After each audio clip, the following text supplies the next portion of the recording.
So next up, we are joined by Dr. Liz Dallimore, who is the CEO of Argenica Therapeutics. To tell us more about their novel neuroprotective therapeutics, I will introduce you to Liz. Good morning, Liz. Thanks for having me. Do you want me to share my screen? Okay, I can do it from my end. Perfect, that's great. So look, what I want to do, I know I've only got 10 minutes, so really what I want to do today is, given that Argenica is a newly listed company, is to just talk about the Argenica story, share that with everyone, and sort of where we hope to head in the next 12 months. So next slide, please. So who are we? Argenica Therapeutics, we're looking to develop best-in-class novel neuroprotective therapeutics that can provide protection to brain cells that would otherwise be irreparably damaged following brain injuries such as stroke and other types of traumatic brain injuries.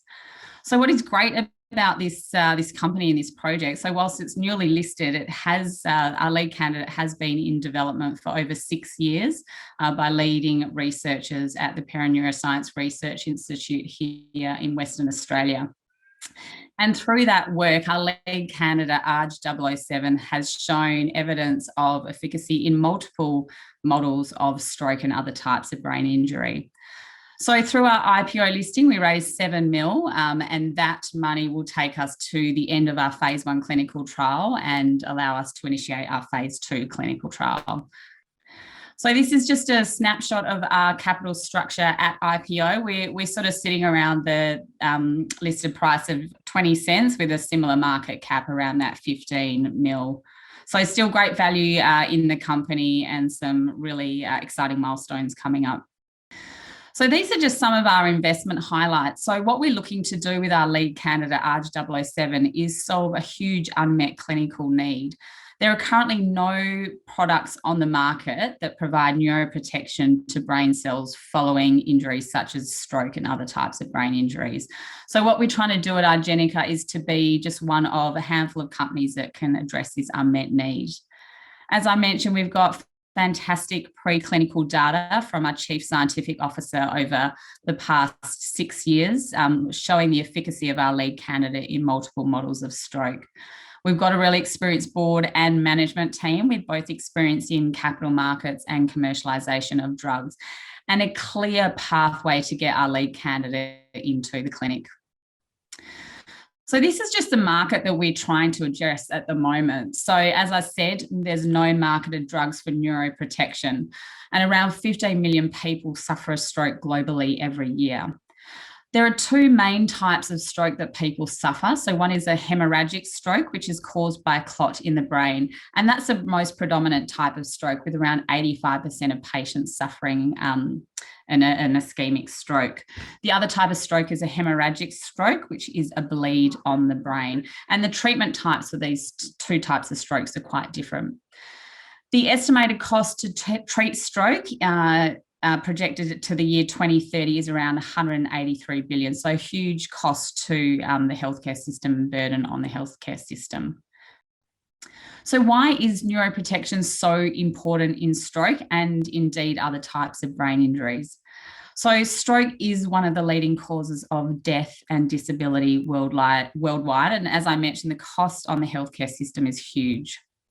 So when someone suffers a stroke or another type of brain injury, brain cells suffer significant damage, and often this damage is irreparable, so nothing can be done to fix it.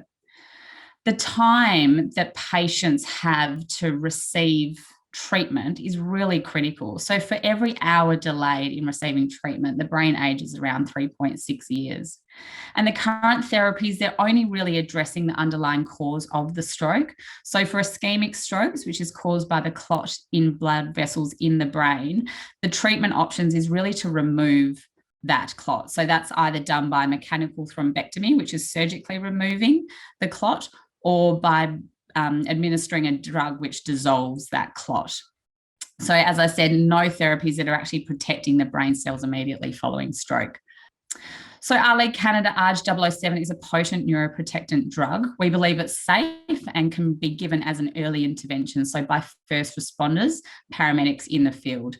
It'll minimise injury to brain cells, which will lead to improved functional outcomes for these patients. So currently what happens when someone suffers a stroke is that the paramedics arrive and they diagnose that person as having a stroke.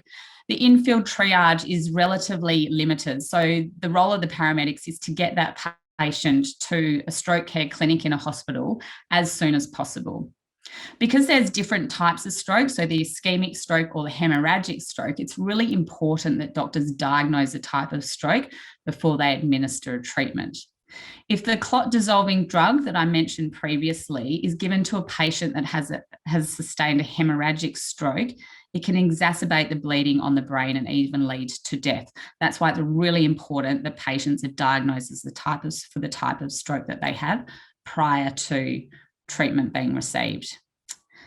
So what we're trying to do with our lead candidate ARG-007 is to buy patients time from the onset of stroke to where they can receive the treatment.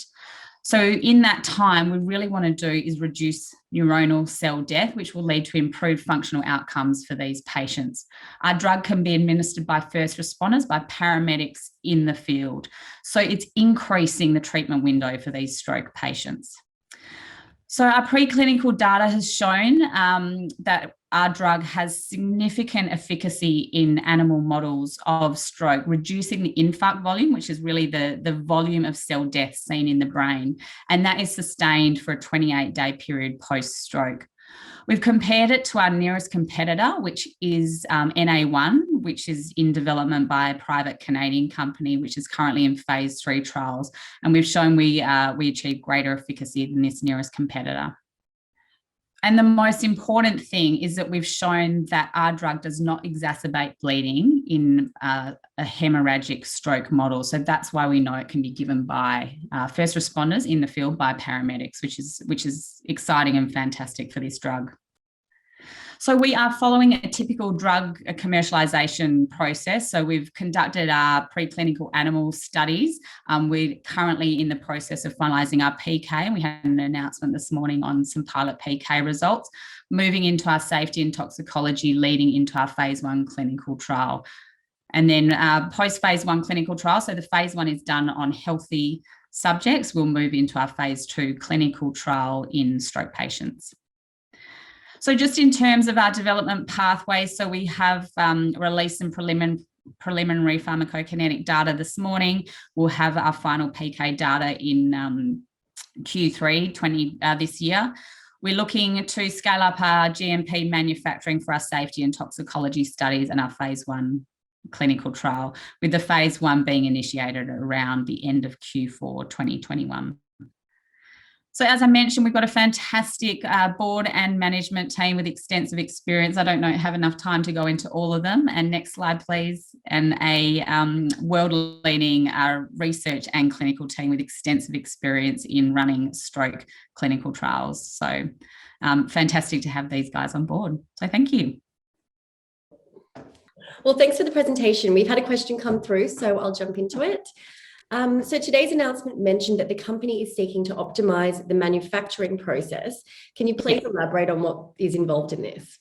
Yeah, sure. So our drug is a peptide, and to optimize it, we need it to be what's known as good manufacturing practice grade drug material. So we've just in the process of optimizing that and scaling up that drug so that we can produce enough of that drug to do our toxicology studies and into our phase 1 clinical trial. So we should have an announcement coming out around our manufacturing in the next few weeks. Perfect. There's actually just one more that's popped up as well. Yeah. So will your brain injury stroke treatment cover concussion brain damage? Yes. So we have preclinical data looking at traumatic brain injury. So there's severe traumatic brain injury, which is often caused by, say, road accidents, which is quite severe. And then there's also concussion, which we deem as mild brain injury. So we're looking at both of these applications, absolutely. So they both require neuroprotection and something that we're looking to explore. Wonderful. Well, that's all we have time for today, Liz. Thanks for joining us. Thanks so much, Jane.